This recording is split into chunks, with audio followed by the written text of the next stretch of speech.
नमस्कार दोस्तों, स्वागत है आपका हमारे इस ब्लॉग के अंदर जिसका नाम है गुरुजी एजुकेशन हब। मैं रोहित शर्मा आपके सामने एक बार फिर उपस्थित हूँ एक नई जानकारी को लेकर।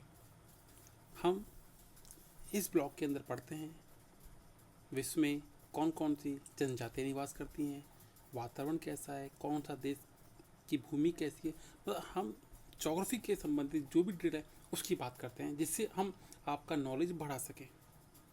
जो भी मैं जानकारी दे रहा हूँ बहुत बड़ा चढ़ा के नहीं, बहुत सिंपल स्वीट और साधारण जानकारी मैं आपको यहाँ उपलब्ध कराता हूँ, जिससे आपकी नॉलेज आसानी से बढ़ सकती है। तो इस वीडियो में के अंत तक बने रहें और देखते रहें। आज एक हम जो चर्चा करने वाले हैं वो टॉपिक है विश्व की प्रमुख जनजातियाँ। और विश्व की प्रमुख जनजातियों में हम जिस विषय पर चर्चा करेंगे वो है गौंड जनजाति। आपको पता है विश्व में बहुत सारी जनजातियाँ हैं, Gond, Eskimo, bushman, Bhil and lapse वगैरह बहुत सारी जनजातियाँ हैं जिनके बारे में हम चर्चा करेंगे। परंतु आज जो टॉपिक है अपना वो है गौंड जनजाति के बारे में। तो गौंड जनजाति विश्व की सबसे बड़ी जनजाति समूह है जो भारत में भी निवास करती है। गौंड शब्द की उत्पत्ति गोंडा से, जिसका अर्थ है पहाड़ी। गौंड अपने आप को कोयटूर या कोलवी कहते हैं। 16वीं से मध्य 18वीं सदी तक मध्य भारत में गौंड को शासित 4 राज साम्राज्य थे: गढ़मांडला, देवगढ़, चांदा व खेड़ला। ठीक है, ये इनके 4, जब 1816वीं से 18वीं सदी जो का टाइम था उस समय ये 4 राज्य इनके पर अधीन थे, मतलब वहाँ पर इन्होंने शासन किया था। अब मैं आपको बता दूं जो भी हम पढ़ाऊँगा, कहाँ निवास किया, कैसे निवास किया, क्या खाना, क्या पीना, उन सब के बारे में मैं आपको डेफिनेशन के साथ साथ, नॉलेज के साथ साथ उनकी पिक्चर भी मैं आपको दिखाऊंगा, डायग्राम भी दिखाऊंगा, मैप पर भी दिखाऊंगा, जिससे आपकी नॉलेज और अच्छी बढ़ सके। क्योंकि मैप के ऊपर देखी गई चीज़ें ज़्यादा आसान होती हैं, सरलता समझी जा सकती हैं। तो इसी प्रकार हम उनके बारे में चर्चा करेंगे। तो हम निवास क्षेत्र के बारे में चर्चा कर लेते हैं। गौंड जनजाति मध्य प्रदेश, छत्तीसगढ़, झारखंड,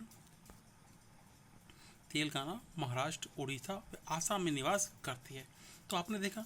अब एक काम करते हैं, इन्हीं चीज़ों को हम मैप के ऊपर देख लेते हैं कि महाराष्ट्र कहाँ है, उड़ीसा कहाँ है, आसाम कहाँ है। ठीक है, तो हम ये देख रहे हैं आप मैप, ये इंडिया का मैप है।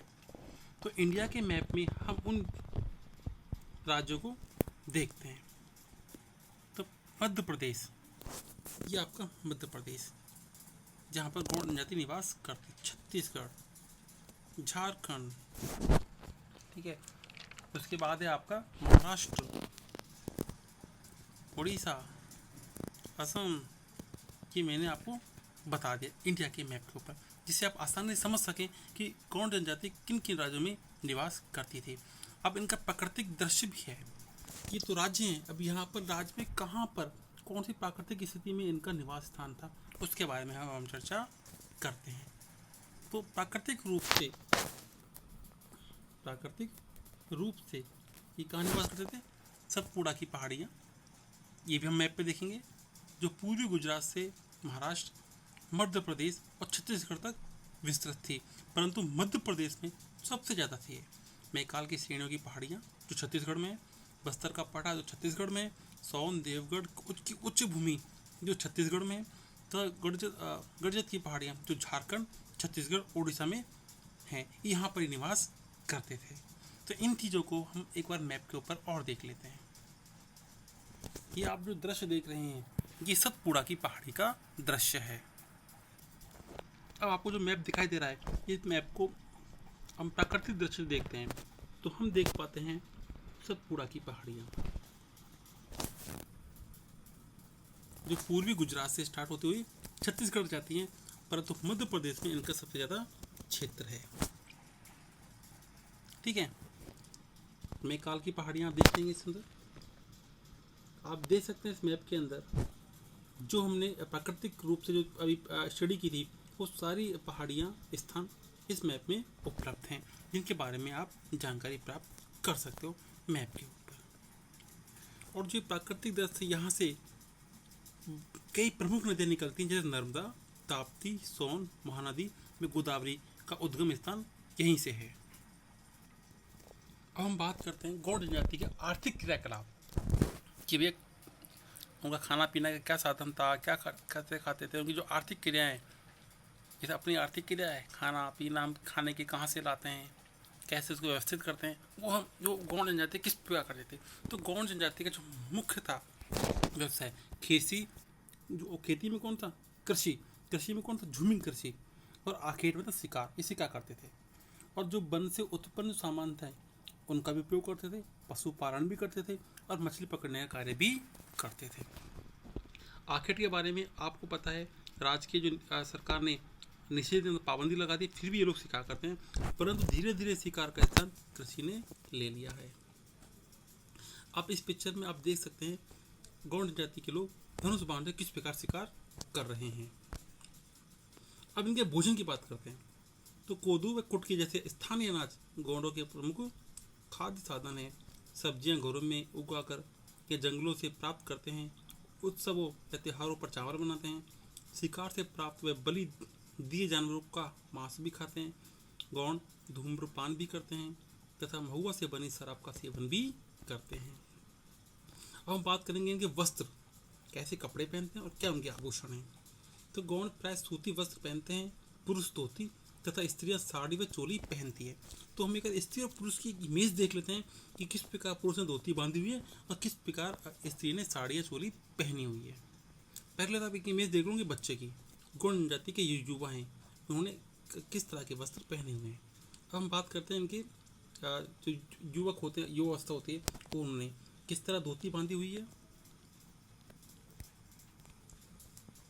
ठीक है, ये महिला की जो वस्त्र हैं आप ये देख सकते हैं इसके अंदर कि गौड़ जाति के लोग क्या पहनते थे। हमने जाना कि गौड़ जाति के लोग कैसे वस्त्र पहनते हैं एक इमेज के द्वारा। आगे चलते हैं। पुरुष व स्त्रियां दोनों चांदी व एल्युमिनियम के गहने पहनती हैं। स्त्रियां कांच की रंग बिरंगी चूड़ियां व गले में काले मानकों व कोड़ियों से बना हार भी पहनती है। तो पुरुष स्त्री जिस तरह चांदी के और एल्युमिनियम के जो गहने पहनते हैं उनकी भी हम इमेज एक बार इसमें देख लेते हैं। आप यहाँ देख सकते हैं एक बालिका ने अपने नाक में किस तरह चांदी के आभूषण पहने हुए हैं। एक महिला ने भी देखो अपने शरीर पर चांदी और एल्युमिनियम के जो भी हैं आभूषण वो पहने हुए हैं। एक वृद्ध महिला ने भी किस तरह अपने गले और कानों में चांदी के आभूषण या एल्युमिनियम का आभूषण पहने हुए हैं। यहाँ एक और महिला जिसने भी आभूषण पहने हुए हैं। तो मैंने आपको इनके द्वारा पहने जाने वाले आभूषण जो एल्युमिनियम या चांदी के बनते हैं उनके बाद का दृश्य मैंने आपको दिखाया है। अब स्त्रियां जो होती हैं इनकी एक आभूषण तो पहनती है, उसके साथ साथ क्या करती हैं अपने शरीर पर गोदना गुदवाती है। मतलब एक स्पेशल प्रकार की साई से सुई के माध्यम से अपने शरीर पर एक प्रकार की डिजाइन बनाती हैं। जिस तरह हम हाथों में मेहंदी बनाते हैं उसी प्रकार ये अपने शरीर पर डिजाइन बनवाती हैं, जिसे गोदना कहते हैं। बहुत दर्द होता है, ब्लड भी निकलता है, परंतु ये करवाती हैं, ये इनको नज़र से भी बचाता है। लड़कियां अपने बालों के जोड़े में सफ़ेद बांस के बने आधे दर्जन तक कंघे रखती हैं। एक बार हम देख लेते हैं कि किस तरह ये गोदना गुदवाती हैं, जिससे आपको क्लियर हो जाएगा कि वास्तव में ये है क्या चीज़। यहाँ पर एक महिला देख रहे हैं आप, इसके शरीर पर देख सकते हैं आप, यानी किस तरह, और यहाँ पर एक मिरर लेके बैठी है, इसमें किस प्रकार ये गोदना हो रहा है। गौड़ जनजाति की महिला है, उसकी आप देख सकते हैं पीठ पर किस प्रकार गोदना गुदाया गया है। हमने देखा गौड़ जनजाति के आभूषण, कपड़े और गोदना। अब हम बात करते हैं उनका निवास गृह, उनका रहने का तरीका कैसा है, किस प्रकार घर में वो रहते हैं। तो गौड़ नंगले अर्थात पल्ली, बहुत एक तरीके की प्लास्टिक की बनी होती है, वो बड़ी, और छोटे छोटे गांव में रहते हैं। गृह प्रवेश के लिए सगुन निकाल के उत्सव बनाते हैं। जब गृह का मुहूर्त करते हैं तो एक उत्सव बनाते हैं। ठीक है, तो हम एक बार देख लेते हैं उनका घर कैसा होता है और वो किस प्रकार उत्सव बनाते हैं। तो ये तो उनका घर है, गौड़ जनजाति का, सिंपल दिख रहा है आपको, ये घर बन चुका है। अब इसमें उत्सव करते हुए आपको यहाँ दिखाई दे रहे होंगे, ये इनका गृह प्रवेश हो रहा है यहाँ पर। ठीक है, चलो आगे चलते हैं। बता क्या मुर्गी की बलि देते हैं कब, जब गृह प्रवेश होता है। इनका घर घास फूस और मिट्टी के बने होते हैं, जिसमें रहने का कमरा रसोई, बरामदा, पूजा घर जरूर होता है। ये आप इमेज देख चुके होंगे। देखो सारे इतने किस प्रकार उन्हें अपने घर बनाए हुए हैं, घर, बरामदा और बैठक भी होती है, पशुओं के लिए भी जगह होती है। ये सारा ध्यान रखते हैं हर चीज़ का। चलो इसी क्रम में आगे चलते हैं। अब हम बात करते हैं कि औजार कौन कौन से हैं। तो स्थानीय कारीगर कुल्हाड़े द्वारा बनाई गई फालियाँ, खुरपी, फावड़ा, दरांती, कुल्हाड़ी व तीरों का उपयोग करते हैं। लकड़ी का सामान स्वयं बनाते हैं, जिसमें चारपाई तथा लकड़ी के स्टूल होते हैं। दरियाँ बैठने या सोने के लिए काम आती है। ठीक है, अब हम एक बार इनकी इमेज भी देख लेते हैं, किस प्रकार कुल्हाड़ी, खुरपी, फावड़ा की इमेज क्या है। देखो इस इमेज में आप सारे इनके जो भी औजार है वो देख सकते हैं। अब हम बात करते हैं समाज और संस्कृति कि किस तरह के समाज में रहना पसंद करते हैं और क्या इनकी संस्कृति है। तो गौड़ पितृसत्तात्मक समाज की रचना में रहते हैं। मतलब इनका मुखिया जो होता है वो पुरुष होता है और पिता इनका मुखिया होता है। जब पिता मर जाता है तो उसकी संपूर्ण संपत्ति इनके बेटों में बांट दी जाती है। सबसे बुजुर्ग पुरुष परिवार का मुखिया होता है। गौड़ों में प्रेम, सेवा विवाह, विनियम विवाह मतलब आदान प्रदान करने वाला, मतलब अपनी बेटी दो उसकी बेटी ले लो, इस तरह का विवाह भी होता है। हरण विवाह मतलब हर के मतलब अपहरण करके ले जाते हैं, फिर उसके साथ शादी कर लेते हैं। प्रथा विधवा विवाह मतलब जब वो कोई मर जाती है तो जब किसी औरत का पति मर जाता है तो औरत को शादी करने का हक होता है। ठीक है, ये बहुत अच्छी बात है इनके इस संस्कृति के अंदर, तो उसे विधवा विवाह कहा जाता है, का प्रचलन भी है। इन लोगों में विवाह जल स्रोतों के निकट अथवा आम के वृक्ष के नीचे किए जाते हैं। गांव के मुखिया को पटेल अथवा मुखादम तथा गांव के चौकीदारों को कोतवार कहते हैं। आपसी विवादों का निपटारा गांव की पंचायत करती है। गांव के पुजारी व पुरोहित को देवारी कहा जाता है। गौड़ में साक्षरता दर बहुत कम है। स्त्रियों की साक्षरता बहुत ही नगण्य है, मतलब पढ़ती नहीं है। गौड़ की बोली द्रविड़ीय भाषा के परिवार से संबंधित है, जिसका संबंध तमिल व कन्नड़ से है। गौड़ हिंदी, मराठी, तेलुगु भी बोलते हैं। गौड़ लोग नृत्य व गीतों के साथ उत्सव भी बनाते हैं। स्त्री और पुरुष दोनों साथ साथ नाचते हैं। धूलिया गौड़ की प्रमुख गायक जाति होती है। बहुत इंपॉर्टेंट प्रश्न है कि गौड़ों की गायक जाति कौन सी, धूलिया। ठीक है, अभी का देख लेते हैं किस तरह डांस करते हैं स्त्री पुरुष मिलके। तो ये इनका एक डांस का दृश्य जो स्त्री और पुरुष दोनों मिलकर एक साथ कर रहे हैं। यहाँ पर स्त्रियाँ डांस की तैयारी में लगी हुई हैं। गौड़ मुर्गों को आपस में लड़ाकर अपना मनोरंजन भी करते हैं। मुर्गों की फाइट कराते हैं तो उनको बहुत मज़ा आता है। बड़ा देव जी, शंभू महादेव, परसापेन इनके प्रमुख देवता हैं। तो अभी हम देख लेते हैं किस तरह उनकी फाइट कराते हैं और उनके देवता कौन कौन से हैं। उनकी इमेज हम यहाँ देख लेते हैं। आप देख सकते हैं किस तरह ये उनकी फाइट करवा रहे हैं मुर्गों की। स्टार्टिंग है, थोड़ी देर में ये इसके बाद ये आप फाइट करने लग जाते हैं मुर्गे।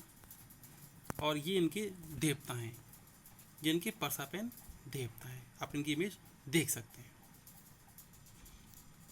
शीतला माता, छोटी माता देवी की पूजा करते हैं। देवी देवताओं को प्रसन्न करने के लिए भेड़ बकरियों की बलि भी देते हैं। जादू टोनों का प्रचलन भी है। अधिकांश गौड़ हिंदू हैं, पर कुछ लोग प्रकृति के पूजक भी हैं, इसलिए वो जो मर जाता है उसको दफनाते भी और जलाते भी हैं। गौड़ लोग काली, दंतेश्वरी और बड़ा देव को नर बलि भी देते हैं, जिसे 19वीं सदी में अंग्रेजों ने प्रतिबंधित कर दिया था। बहुत ही मुश्किल काम होता है। नर बलि मतलब किसी इंसान को मारना, उसे नर बलि कहते हैं, जिसे अंग्रेजों ने प्रतिबंधित कर दिया था। अब हम बात करेंगे कि अब ये आधुनिक संस्कृति के संपर्क में आ रहे हैं तो इनमें क्या परिवर्तन हो रहा है।